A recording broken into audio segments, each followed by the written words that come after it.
Oh, hey, we're live. Hey, folks. Thanks for tuning into the BAMF podcast. I'm your host, Mike Lafferty, in my very comfortable sweater because it's a little chilly in the Rocky Mountain Empire today. And with me is a huge roundtable of folks to talk to RPG designer Owen Casey Williams. How you doing, Owen? Williams. Hi. Williams. Why did I say Williams? Stevens. God, I apologize. We blame the energy drinks. Like written up there, so it shouldn't be an issue. This is actually pure seltzer water. It was when you opened it. Yes. Yeah. Yes, Lala. Thank you, Lala. Okay. I earned that. Let me just introduce everyone real fast. Person we call Lala sometimes is Alice Peng. How you doing, Alice? Hi, I'm doing great. Thanks for having me. All right. Mr. Jacob Blackman, RPG writer and artist extraordinaire. How you doing, Jacob? Always a pleasure. And wearing the KTF hat, which means probably what you think it means, is Walt Rebillard, also an RPG writer and a studio owner. How you doing, Walt?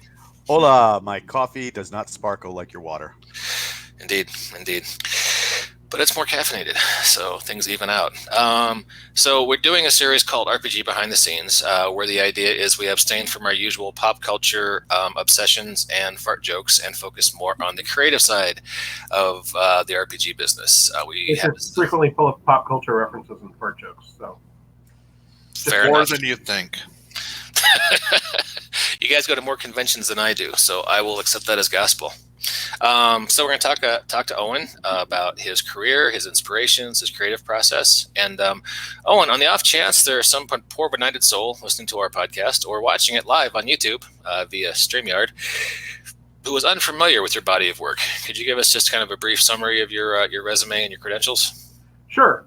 I started writing for magazines in the 1990s, and the entire point there was to try and make enough money writing for magazines to afford a Dragon magazine subscription. That is literally originally all I was trying to do, was be able to afford a subscription because I was Poe.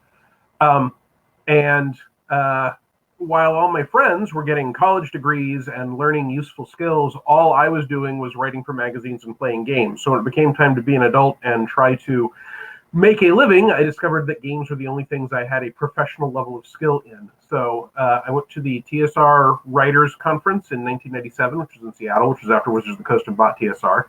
I applied for a job at TSR in 2000 and weirdly got it, although I'm told that my application fell behind a filing cabinet, so I would have been hired a few months earlier if that hadn't happened.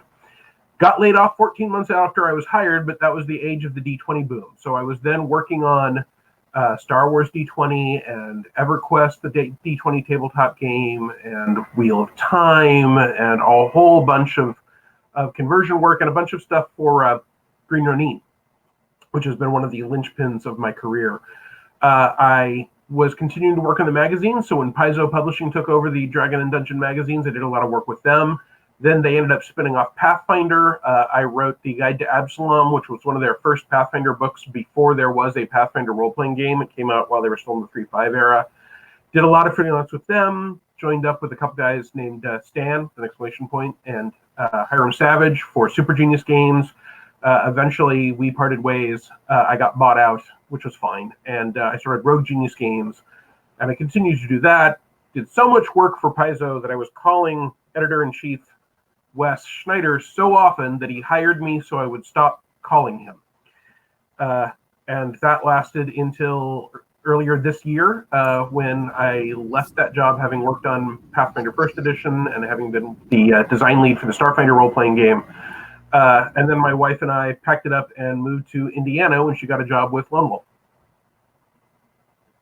And now I'm the fantasy age developer for Green Ronin, which has only been true for less than a month now, 21 days. So it's not quite at the top of my mind yet, even though that's probably the highest profile thing I'm doing right now. Well, congratulations on the new job. Thank you. And I guess the bonus there is that the cost of living in Evansville, Indiana must be significantly more affordable than it. The cost of living in Evansville, Indiana is 38% of what the cost of living in Redmond, which is a suburb of Seattle, was. So it's less than half. It's almost a third.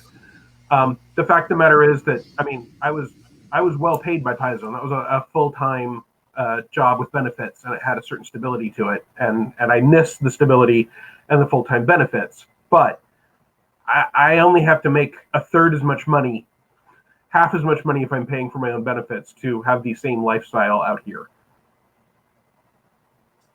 So is Indiana hiring? I mean, Well, I mean, the job that we were hired for went away a few months after we moved here, so I can't necessarily recommend moving to Indiana. Oh no, I was talking about like cutting grass or something like that. Because if it's a third of what I'm paying here, yeah, it is like a king. I mean, there are fast food jobs, right? Which you can. This is one of the places where you can pay the rent on a fast food job. The jobs, are, generally speaking, more than minimum wage, and the apartments are, especially if you get a one-bedroom, they're cheap. I mean, there are houses out here that cost less than my car. No, can confirm. Wow. Like I said in the pre-show, I grew up in Indiana, and that's all factual. Heck, you can those rich suburbs where the high school kids don't want to work. You can make $12-15 working fast food. Absolutely. And yeah. And you don't have to compete with in Redmond. You're competing with all those folks from Microsoft. In Evansville, I guess you're competing with people from the miniature golf courses and the slaughterhouse for housing. So. 7 mini golf courses, one of which is open at 6 a.m., which just seems excessive. I'm actively suspicious that there's some sort of mini golf cult ritual that I have not worked out yet. That you've inscribed something on the ball and it goes through all the patterns. I'm looking into that yet. I mean, this is also the last place in the United States that sells brain sandwiches on a regular basis. It's literally Town. Go find your local costume shop. Maybe you'll find the robes that they use for those rituals at the mini golf. Yeah, well, it's cheap enough here. They probably just buy them, right? You don't have to. You don't want to rent your ritual robes because there's blood and who knows what other kind of fluid. It's a whole thing. But well, I mean, it's a lot like a car, right? If you figure you need new robes every 2 years, then you look at the leasing cost. True. That's why I buy my fezzes. I don't rent. And the dry cleaning bill's insane, right? The dry cleaning bill can be they clearly clean them with gasoline, given how flammable cult robes always seem to be in the movies. So that is obviously a cost-saving measure. Just scrub kerosene or turpentine on it or something. You knock over one candelabra, they just go up. Yeah. Okay, now Owen, you have to write a module of the mini golf robe wearing cultists now. I totally see. I might do that.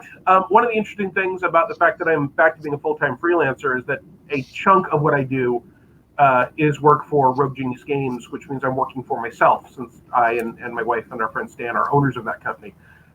So it does mean that, I did a Cannibal Clown Starfinder supplement, right, where there's literally a undead nanite virus disease that turns humanoids into flesh-eating magical clowns. That's not a product I am likely to get another company to publish. But it has done very well for us, actually. It's one of our better sellers. So it's nice to be able to occasionally say, hey, we're going to make a edible board game called Gingerbread Kaiju, or we're going to do Cannibal Clowns from Outer Space, or I'm going to do Psychic Cats from Space, as another example. We also publish Alex Agunas, who does Everybody Games, and he has a joke product, released a humanoid kangaroo for Pathfinder as a playable species a few years ago, and it was a big hit. He's now done them for Starfinder and done follow-up products. You never know exactly what the market wants, and that's one of the things that being a small, fast, flexible company means. You can throw some stuff at the wall, and if it sticks, you can follow it up. Yeah, it seems like most of the money is always in, doing 3E, 4E, 5E, whatever Wizards is doing. But yeah, you can find those niches that people haven't tried before, like Psychic Cats from Space, which I think would be a huge seller just because Psychic Cats from Space. I mean, our marketing text is literally either you think this is a good idea or you don't, right? We're not going to talk anyone into Psychic Cats from Space, but there's definitely a market for them. If I ever retire, get run over by a bus, and just living on disability, I'm just going to write all cat RPGs all the time. There's Pugmire, and it's got the Monasteries of Meow. That are dog and cat RPGs. That's a niche. Pony Finder for Pathfinder is a popular My Little Pony pastiche of Pathfinder, and it does well. Yeah, there's little niches out there. I run Fainting Goat Games, which is much smaller operator than even Rogue Genius. And I've noticed certain things, like we do mainly superhero games, which are already a small niche. Yep. But there's certain things, World War II products, especially if they have a really nice cover, always seem to sell well for us. So, so you're doing Fantasy Age now. Tell us a little bit about that. So, Fantasy Age is Green Ronin's generic's the wrong word, but sort of universal fantasy role-playing game. It is designed to be simple enough to get into quickly and easily, but be flexible enough to allow you to make the character you want to make. A big part of what makes it different and exciting is it's got a stunt die mechanic. So you roll 3d6. If any two of them are doubles, then you get a number of stunt points equal to your stunt die, and that lets you do cool stuff. The nice thing about the stunt die is that in other games, I find that generally speaking, cool stuff either happens all the times because, like in a superhero game, maybe you can just buy a cool power, but then you're doing it all the time and it becomes mundane eventually. Or because cool stuff tends to be quite powerful, it is restricted, for instance, the critical hit. Pardon me. So that it's like 5% or less of interesting things happening. And frequently, the GM and the player are really left to come up with what is the interesting thing that happens. With Fantasy Age, we've got a stunt system, and we have universal stunts that everyone can get, and then you can, with special abilities, access specific stunts.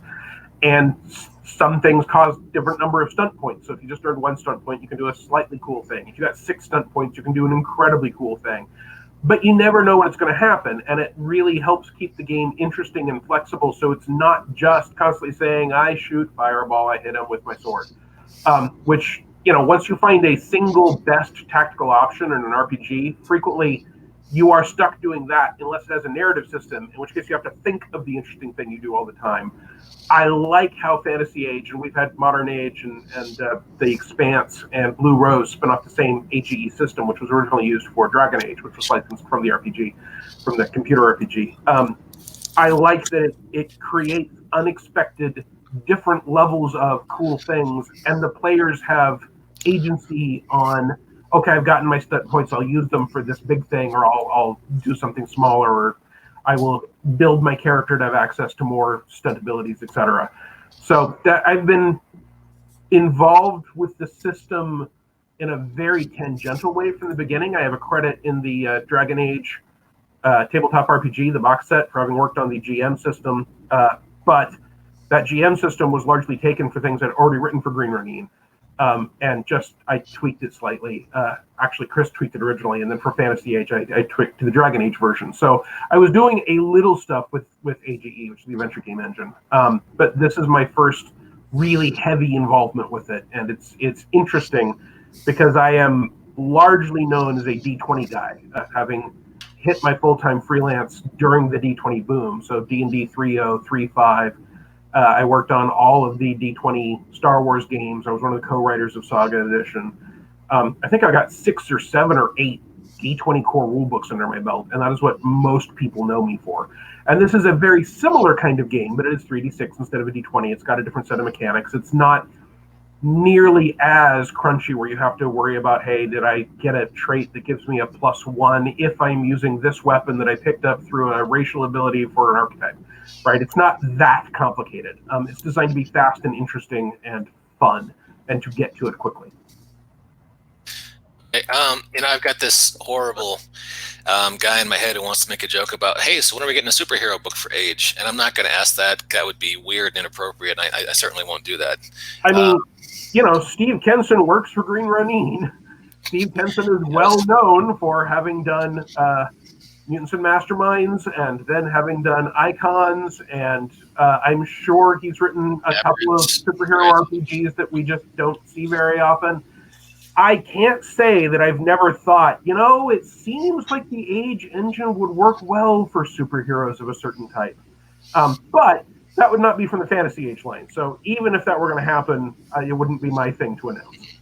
So to any of our listeners or viewers on YouTube right now, I have posted the links for Green Ronin's store to Fantasy Age and to Rogue Genius games off Drive-Thru RPG. Drive-Thru RPG doesn't seem to be working, at least last time I tried them. But the links We'll put them they were having some issues yesterday when I was trying to use them. I was just able to get in just now, so maybe Yeah, it's working again today. Okay. Maybe they crimped the aluminum foil around the bunny ears, and things are okay at the moment. So.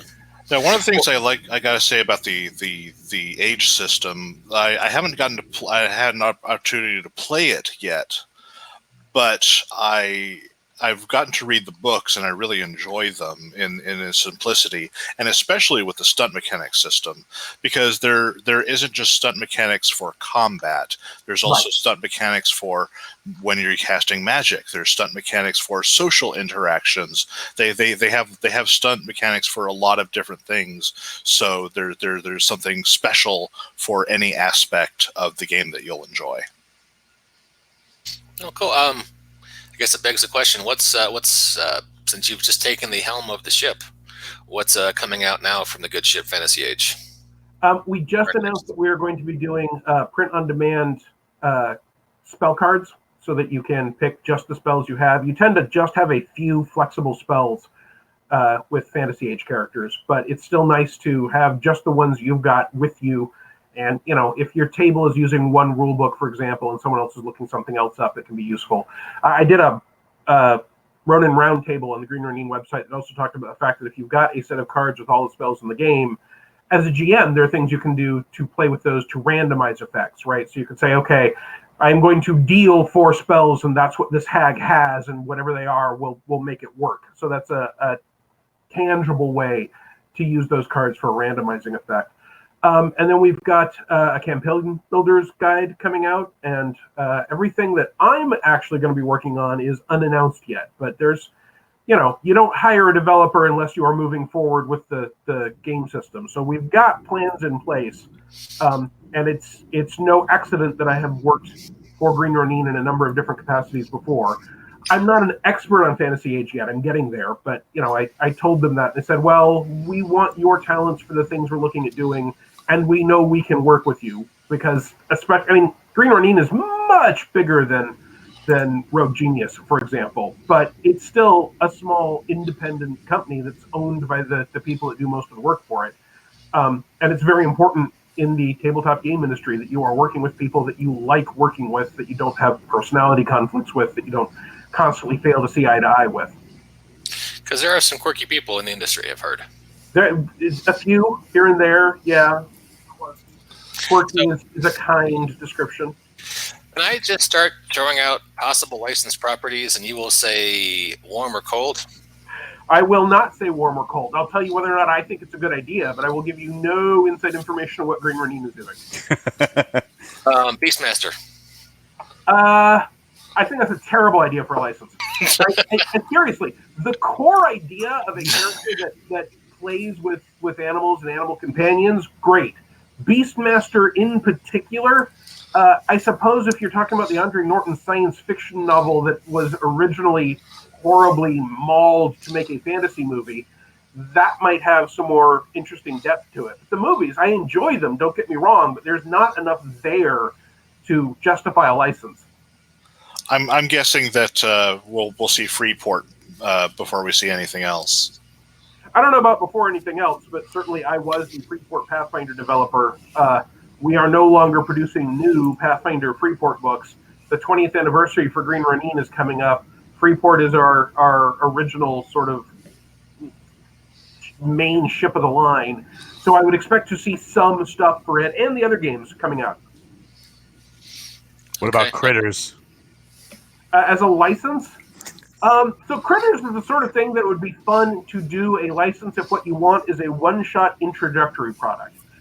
That is similar to, for example, what Wizards of the Coast did with Rick and Morty, right? They have an introductory product that is tied to Rick and Morty. They did the same thing with Stranger Things. But Critters does not have the buy-in that either of those do. Now, there's a new Critters movie coming out, and there's a new Critters television series coming out. So it's actually sort of in ascendancy as licensing goes. But I would think that, right now, what we have for a license for science fiction at Green Ronin is The Expanse. And I don't think that Critters is primarily going to be appealing to the crowd that is then going to say, all right, I'm going to hop over to The Expanse, or I'm going to hop over to Modern Age. It's also, again, it's so easy to pastiche. Like, I would not license Killer Clowns from Outer Space, but I sure released Cannibal Clowns from Outer Space for Starfinder. It's not exactly the same. For example, they don't have a cotton candy weapon. And one of the reasons it's not the same is I did not study my inspiration before writing it, right? I saw some art of a killer clown that was available as stock art. My wife said, "Do you think you can write a product around this?" And I was like, "Yeah, I really think I can." Now, did you say it like that, or did you say "hold my beer"? Well, I'm not much of a beer drinker, but I did write that entire product in what, 2 hours? That night when she said she hit it to me, it was all slapped together in a first draft, and then we edited it, and then we put it out. Sometimes when the muse strikes for a weird idea, that is just the time to leap forward and do it. Speaking of which, sorry, Mike, go ahead. No, please. I was going to make stupid jokes about 80s fantasy movies. You should probably go ahead, man. Well, I was just going to ask, where do you usually get all your zany ideas from? So my zany ideas, if you go back to the very, very, very root, come from the fact that I was raised in a geek household. When I was in kindergarten, my mother read The Hobbit to myself and my sister as our bedtime story. The hallway to my bedroom in our house was the household library, and it had Isaac Asimov and Heinlein and Otis Albert Klein, Edgar Rice Burroughs, and Moorcock and McCaffrey, and for that matter, Mercedes Lackey was coming up through her early career in the area at the time, so I got to hear her do readings of her books at small local conventions. So I was hooked on science fiction and fantasy, including really pulpy John Carter of Mars stuff super early. And I've just been absorbing pretty much everything I can ever since then.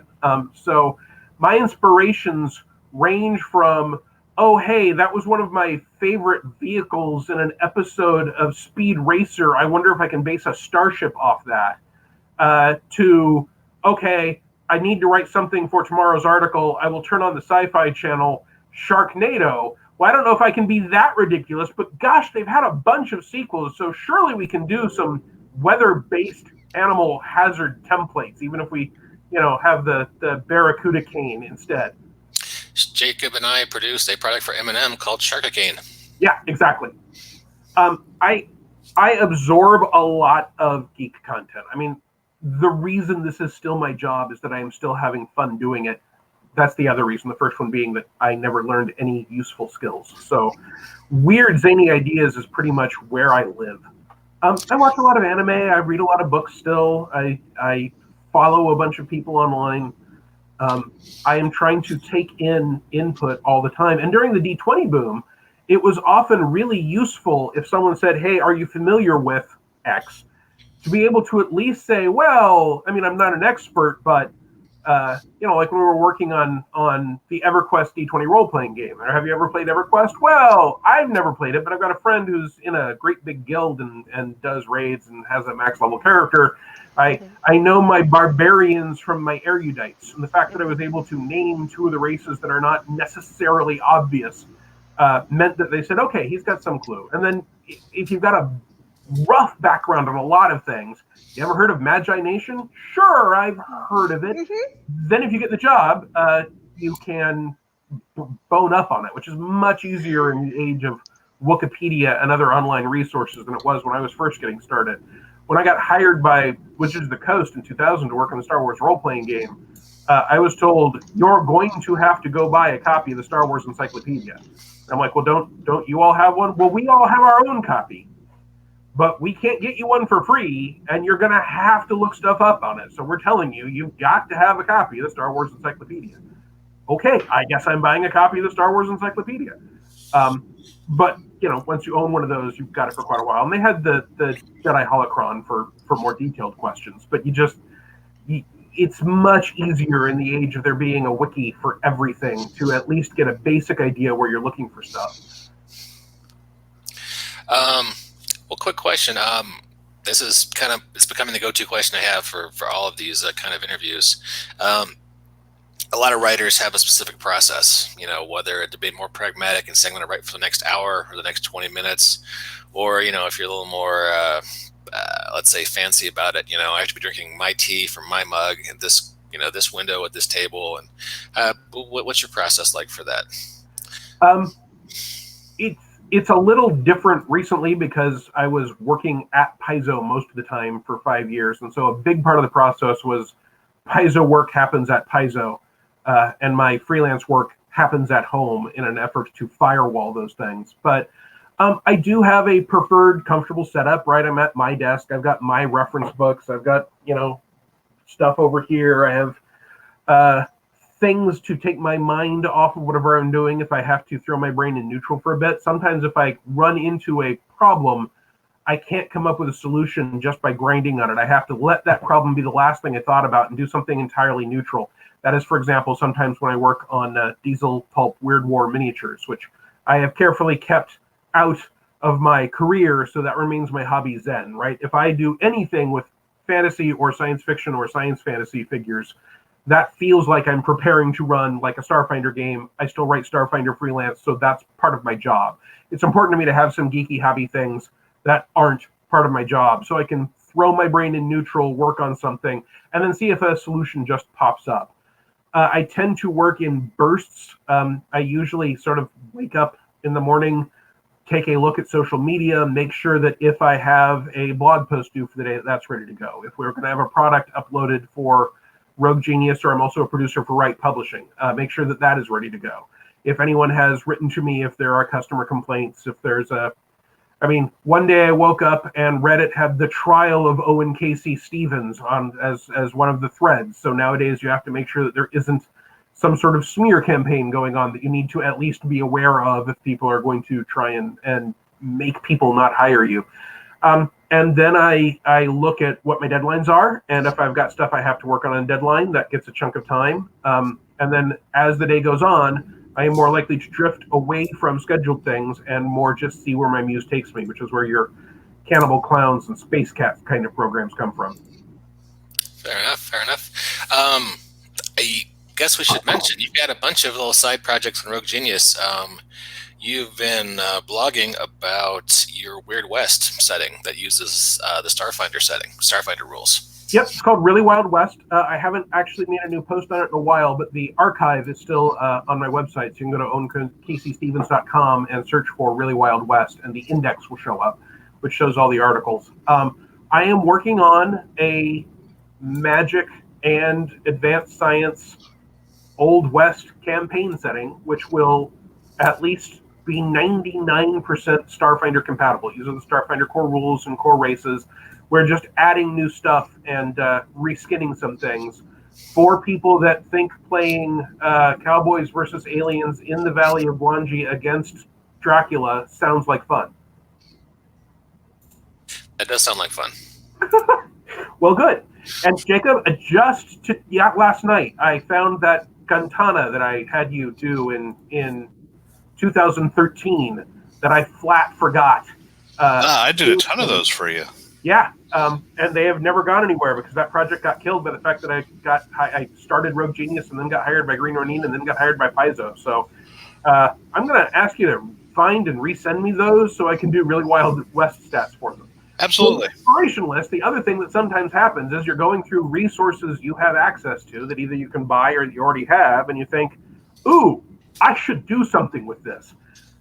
Especially since I've been doing this for 22, 23 sort of mumble years. Sometimes I just go through old, unfinished articles and documents and campaign notes, and frequently I find things that are terrible, but that have a core interesting idea that I can do better now with my experience. Fair enough. Speaking of ideas you can do better with experience, how about Krull? So I have a entirely unironic, deep love of Krull. Ari Marmel and I both have regularly talked about wanting to do a Krull reboot.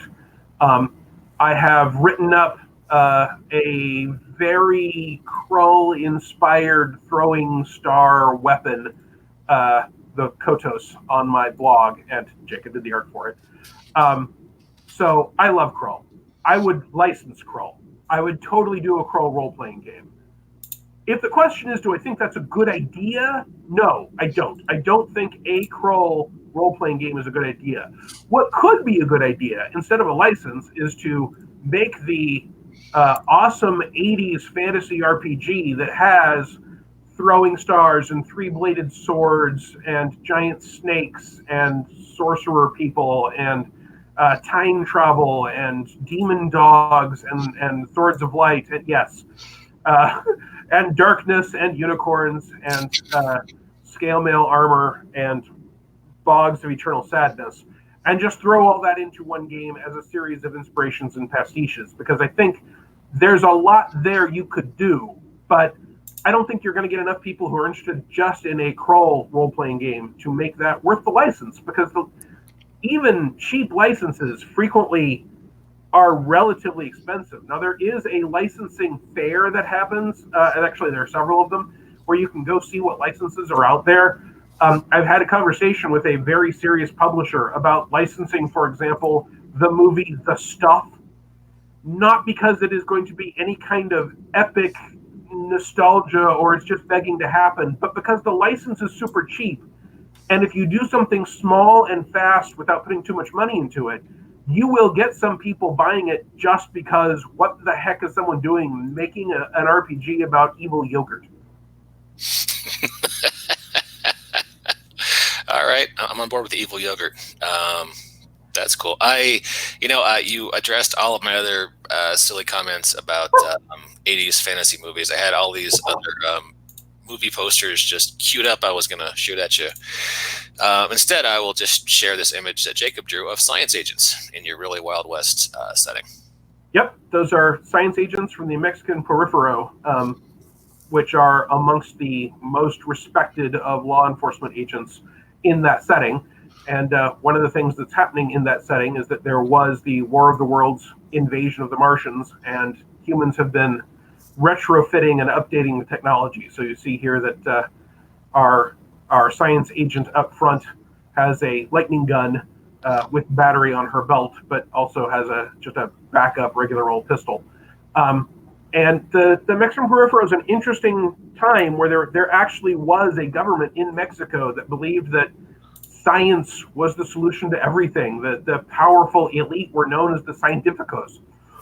And it's not something I've ever seen much of anyone do anything else with, and the time period is about right. So I wanted to take some things that had been done one way. I mean, Mexico is frequently the place where bandits flee to in Western style games, and it's a lot more than that, right? It's a sovereign, powerful nation, and it's had a lot of different governments and a lot of history behind it. So I wanted to draw on that in a different way to create something new for that setting. And I love this piece that Jacob did. And there's a super short piece of fiction that goes with it. Yeah, it's definitely pretty cool. Jacob, did you ever do a picture for Really Wild West of a Rakasha gunslinger? That wasn't specifically for Real Wild West. That was for the Talented Bestiary, also for Rogue Genius Games, but it might as well be for Real Wild West. I have in fact written up the Rakshasa gunslinger for Really Wild West. I did a series of things showing how to make monsters in Starfinder using the Really Wild West as an example. So I did this, and I did a grizzly boar, and I did a rattle cat, and I did a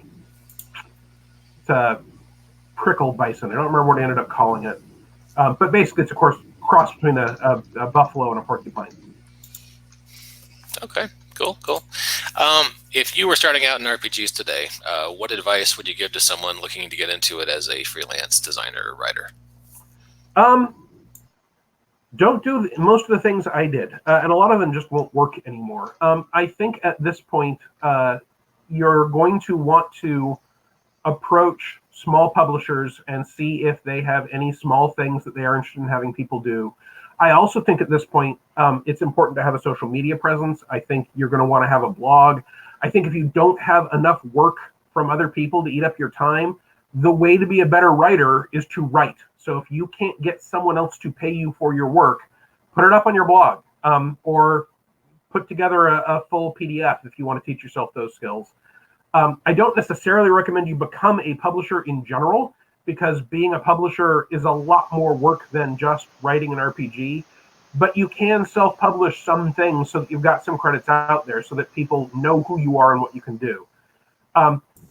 One of the things I'm doing with Really Wild West, right, is I'm using it as content for my blog, which is also therefore content for my Patreon, while I am writing up rules and paying for art slowly. Art can be expensive. Jacob's an excellent artist. I want a lot of his art in this book, and I want to have half-orcs and androids and Lashunta in my Really Wild West setting, but I don't want to pay for all of that all at once. So by making these things part of that content, I'm getting a collection of things I can pull together later. Even if I was just starting, I would be able to either find stock art or pay an artist like Jacob for one piece and say, hey, I had an idea for example, one spell for Pathfinder 2nd Edition, maybe.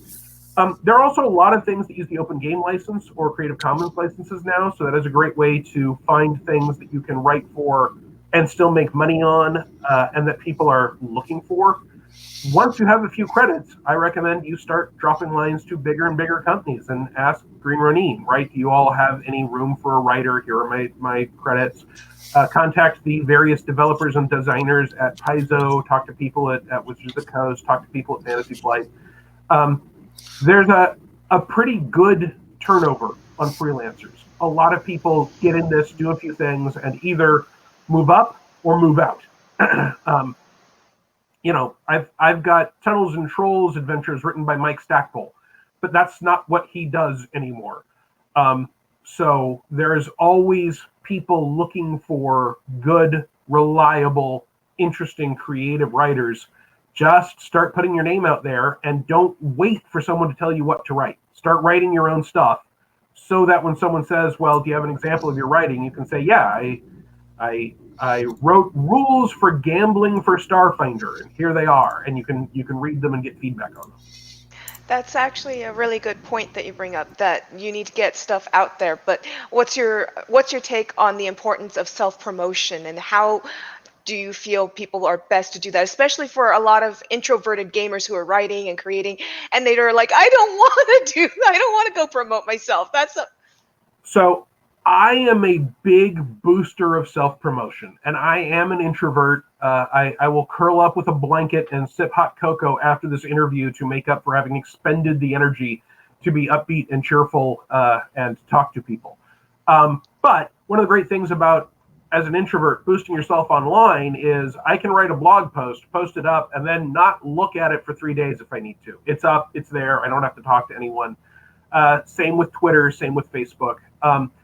I think a strong social media presence and a good blog presence are extremely helpful, but there are successful people in the industry who don't do any of those things. One of my coworkers who ended up being the creative director for Starfinder, Rob McCreary, brilliant designer, great writer, great guy, doesn't really want to spend a lot of time doing promotion, but he did the RPG Superstar contest when that was around, and then he did a few pieces of freelance, and then he applied for an editing job, and he worked his way up through the company. So it's harder, in my opinion, if you don't self-promote, just like it's harder if you don't go to conventions. It's harder if you don't already know people. But, for example, I did not know people when I got into this industry, so I went to conventions, and I went to the TSR Writers Workshop, and I went to TSR AOL back when that was the main gaming online networking tool I could find. And through that, I wrote reviews of Alternity for TSR, which meant I was putting my name in front of people who had hiring power. And later, when I went to apply for a job, one of the reasons they gave me an interview is that they knew I'd been at the Writers Workshop. I had sat down for lunch with Stan and Ted at the workshop. I had talked to Dave Gross at Gen Con the previous year. So they had some idea who I was. If you know someone, by all means, ask them if there's something useful you can do for them. And there are lots and lots. I mean, there are multiple publishers on this chat right now. So there are potentially a lot of people out there. You never know when someone might say, hey, if you can write up 101 weird things to find in a giant's pocket, I would like to see that. And that can be rule neutral even. So there are ways to go about without it, but I personally think that self-promotion is important. I also personally, my Facebook is, my name, my blog is my name, my Twitter handle is my name, because if I decided that I was going to be, Captain Obese 47, and that's what I was going to put on everything, people might be a fan of my work. And when they meet me in person or I approach them about work, would have no idea they liked me because they were used to thinking of me as this weird icon in this online title. Again, there are people that do that, and I'm not saying that you can't get ahead if you do it. But I do think it's very, very useful if you're getting your name out there to use whatever your professional name is going to be. Yeah, if I go back and do things differently, I would have named this the Fainting Goat Podcast, because I still run into people regularly who don't know that BAMF Podcast and Fainting Goat Games are run by the same guy. Exactly. So, I have the same issue with my Deviant art, in that it's under my old moniker, which is Prodigy Duck, when I started it, and then I became famous, and now I have to explain what Prodigy Duck is. I guess Jacob, are you famous? I have hundreds of loyal fans. Infamous. I guess I have a good head start on the fact that I've kept my moniker for 15 years, so people know La La Twiddle and I are synonymous at this point. So. Well, and it's like Jefferson J. Thacker, also known as Param. Every time he's doing No Direction, he says, Jefferson J. Thacker, also known as Param. So every time he's driving home, hey, these are the two names I'm known under. Again, I'm not saying that it won't work, but I do think, again, it's not necessarily doing things the easy way. Also, for example, there was a writer, still is, whose professional name is Lizard. And I know people, publishers, who won't work with him because they don't want their author page to say Lizard. They don't think it looks professional. And you can say, well, if they don't want to call me what I want to be called, they don't want to work with them, and that's great. But again, when you're talking about easiest practices rather than somehow ethically best practices, I think having a single name, as long as you're comfortable with that name, helps. Hey, just curious, given your connections and your breadth of experience, you meet a lot of people. Have you considered branching out into comic books or fiction the way some other folks have in recent years, even some folks at Green Ronin? I always meant to write fiction. That was the plan. But I applied for both fiction writing gigs and RPG writing gigs, and for about a decade, I was always turned down for fiction writing, and I was always accepted for RPGs. I am still planning on making that transition. I'm still planning on writing more fiction. I've been doing more and more small fiction. I plan to make a big run at NaNoWriMo here in about a week and a half. And I do have some contacts that I've been talking to about doing fiction. So that is now a definite part of my plan over the next year to make sure I actually move forward on that. Comics, I don't know. For example, Jacob is going to be drawing some comics for Rogue Genius that we are going to be doing as ads, like the old one-page TSR comics, which, part of it is because I saw the hostess snack cake jokes from the Fainting Goat things, and I thought to myself, what else was done in that era that I really liked? And I thought of those old TSR, they'd be 2 or 3 panels of some sort of dungeon adventure and end on a cliffhanger.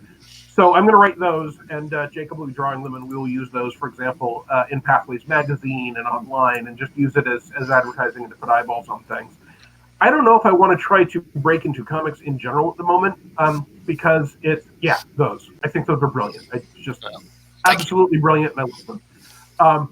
But I also think probably there are a lot of fans who won't get the joke because, we're old. Well, there's not a ton of young people playing RPGs. Maybe more since Wendy's is into the game now. But I was about to say, I just don't think that's true. The beginner boxes seem to frequently skew quite young. Every time I go to Gen Con, there's always children playing in every big room with people playing. Paizo actually has a junior players organized play. I think there are a lot of kids playing RPGs, and I think there have to be, or else the hobby will die out. Well, I certainly hope that's true. I just I talk to teenagers or younger kids, and I hear about Minecraft, I hear about Pokemon, and I don't hear a lot about hey, let's get together and roll some dice. But I sure hope it's happening out there. Well, There's sure, actually. go ahead. Sorry, go ahead, Owen. No, you go. There's actually quite a few servers on Discord focused around teenage and early 20s RPGers. I am actually in 4 of them that have a very large population of people under 22. We actually had 3 different people apply to show up on BWK that were 18 and under. They were 16 to 17, sorry. And we had to turn them down because we don't want underage kids. So I do know there is a large population of youth out there. And No Thank You Evil's had, 2 successful Kickstarters as a child's game? So far. So, I mean, in the 80s, when I first started role-playing, if you'd asked a bunch of kids what they did, you would have heard about Atari and maybe laser tag and how much they loved Star Wars and Dark Tower even, and they wouldn't have said D&D, but they were out there playing. I love Dark Tower. That was the best. I still think that one of the things that could have saved 4th edition D&D is if they had made a Dark Tower automatic dungeon master. Because the game was rigid enough that you could have gotten most of that play experience like they did with the board games, with a central computerized dungeon master that randomized these adventures. Mm-hmm. Well, hey, let's look to the future. You're doing Fantasy Age for Green Ronin. We have the spell cards coming out and a mysterious products line. Future releases we can't talk about. We know they're not Krull. Let's talk about what Rogue Genius Game and Owen's Patreon are doing right now. So Owen's Patreon is specifically for people to support my free online writing. So I write a great deal of content on Twitter and on Facebook, just as part of engagement, and then bigger things invariably end up on my blog. At the level I'm at, I do one larger article every Monday, and then a small sort of chunky rules analysis bit Tuesday through Friday. People at the $10 level get a PDF of every piece of free content I have done for the previous month. So every tweet, every Facebook post, every weird little list of 101 weird mimics all gets gathered together for them, and they get it in one place, which also means I have all that content gathered up because I had to get a friend to go troll and crawl LiveJournal to get all of my content off of it because I had just had it on LiveJournal and nowhere else. Luckily, I've got it backed up now. But the base level, I tell you all when I've got free blogs up and people can tell me what they want to write, what they want to hear. And sometimes you get previews of stuff or a little extra content, like I did 101 mimics on Twitter and Facebook, but I threw some extra mimics in when I compiled them for the Patreon folks. And if that gets to a higher level, I will be spending even more time. I'm basically making it my part-time job to keep my patrons happy. Rogue Genius is going forward with a fair amount of Starfinder and Pathfinder 1st and 2nd edition content. We've been doing the Monster Omnicrons, where we've been saying you've got a new game, you need new monsters for Pathfinder 2nd edition, where we've been letting some creators kind of go wild, and we say, hey, here are the things we have illustrations for. What do you want to make them? And letting their imaginations run wild. While still putting together a solid and useful set of stats for the product. And those are short and cheap because I think frequently people don't need 500 monsters. They just need the one right monster. We've got ongoing Starfinder content. We're still in 1st edition Pathfinder stuff. Michael Sayer, who's written for us before, did the Grimoire Arcane, which was to take there's our drive-through page, which has everything on it, broken into categories mostly. Take the wizard, and instead of just having wizard who can be specialist, actually broke it down into 8 subclasses, alternate classes. So like the ninja is an alternate class of the rogue, our necromancer is an alternate class for the wizard, so that you can really get more in depth with what your connection to that school of magic is. And that's for 1st edition. We're going to keep doing 1st edition content as long as people want to see it. Are you leery about getting into Pathfinder 2nd edition content, or is the time just not right, you don't think? Or Well, I mean, we're already doing the Monster Omicrons. We've already had some stuff from Everybody Games, who they are their own publisher, but we publish them, although they are their own game company. They've done some feats and stuff. So we've got some stuff up. What I'm trying to see is, what do people want? So there will be, and we have Writing with Style, which is a great book if you are a beginning RPG writer. It is specifically a 20-year editing veteran of the RPG industry, his advice to RPG writers. And I mean, I still learn new things when I read this book. So I'm delighted. I pestered him for 2 or 3 years to get him to write it. I just figured, since we're doing a creative process podcast, editing is one of those things that's overlooked sometimes, especially with RPG writing. So it's editing is huge. And development is huge, and they're sometimes the same thing and sometimes they're different things. But Ray is a great editor, and he's got a lot of practical experience in a lot of different game systems. So that is one of my favorite things that we publish. Just a quick question. We're getting close to the top of the hour, and I will need to smoke bomb and run away to get back to my paying day job. When you look around at the RPG industry right now, with the offerings out there, is there a certain niche you think to yourself, someone should be really doing books about this, and they're not? Or are those books you're already writing at Rogue Genius Games, if you find a niche for Killer Clowns or science fiction cowboys or whatever? I do think that some of those weirder, smaller niches are available. And if I've got a really good idea for one, I'll either give it to Alex Agunas for Everybody Games, or I'll keep it to myself. The thing that really strikes me right now is the real ascension of the actual play podcast, which has become a huge part of the industry. And it looks to me like there is going to be, at least potentially, more money in podcasts about playing games than there are in making the games. And it's easy to want to be salty about that, but that's a lot like when radio and movies came out, right? And there was more money in making movies than there was in writing the books that the movies were based off of.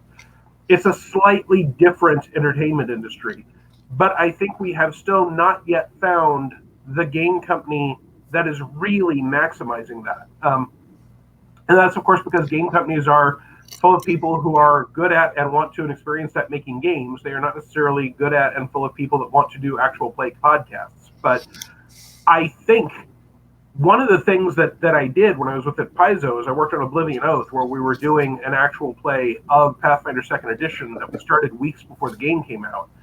And people were very involved in learning the game by watching us play it. Learning an RPG is one of the trickiest parts of getting people into this hobby. And one answer is to have beginner boxes, and one answer is to not have 600-page RPGs to begin with. But I also think that one answer is that if you've got a new game or a new product coming out, there's a lot to be said for finding some entertaining people to play with it in a way that creates a show people will watch. And not everyone will watch it, but that's a market that I think is going to be more important. At this point, I should mention that the talented Miss Alice Peng and her husband Brandon Powers run Babies with Knives, an actual play podcast. Exactly. As we do character creation, and we also do crash courses where we specifically have a concise way of teaching you a system as well. And I think that is very much going to be a big part of the industry going forward. And thanks for the mention. It seems like a good place to do it. So I think we're just about wrapping up. Did anyone have any closing thoughts or whatnot before we hit the big red button and call it a day? We should probably have Owen on the Babies with Knives so he can run a session of Fantasy Age. I actually was already just hitting friend request with him and sending him a message. I'm one of those that I've hated the self-promoting job. This is the worst part of BWK for me, but I understand I have to do it. I am reasonably sure we'll manage to make something work out. Fantastic. We'd love to have you on. Sure. All right. And Walt, Jacob, anything? All right. There are no projects that I'm currently working on that I am allowed to talk about. You can talk about the two centaurs if you want.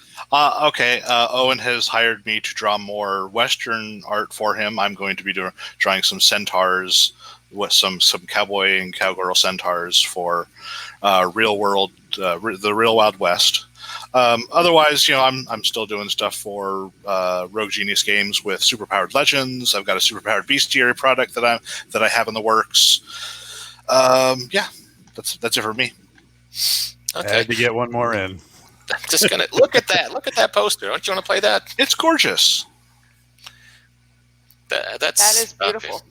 Just putting it out there.